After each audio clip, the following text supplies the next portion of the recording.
દુકાન બંધ કરી દીધી? ના ના, દુકાન મમરાભાઈ ને ભાડે આપી દીધી. ઠીક કે હા, વાતું નથી કરવી, દુકાને વયા જઈ. આપણે 2-3 હજાર ની વસ્તુ લેવાની છે. એ હારું ભાઈ. હે?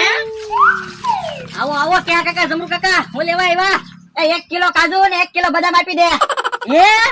1 કિલો કાજુ ને 1 કિલો બદામ? હા, પણ તમે તો રોજ તેલ મરચું ખાવ અને આજ કેમ કાજુ બદામ લેવા આવ્યા? ઈ બધું તારે શું કામ છે? કાજુ ને બદામ હોય તો આપ ને. કાજુ બદામ નથી હો. તો 1 કિલો સફરજન આપી દે. આ કઈ ફ્રૂટ ની દુકાન છે કે તમે સફરજન માંગો? કરિયાણાની દુકાન છે, કરિયાણું જોતું હોય તો બોલો. કરિયાણું પડ્યું જ છે, તેલ ને મરચું.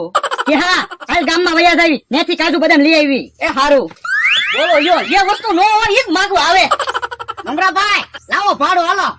પણ હજી પૈસા તો આવવા જો, પછી હું તમને ભાડું આપું ને. પણ હમણાં કેહા કાકા ને જમરૂ કાકા 3000 ની વસ્તુ તો લઈ ગયા. હવે એ તો કાજુ બદામ લેવા આવ્યા હતા, દુકાનમાં ક્યાં કાજુ બદામ છે તે લઈ જાય.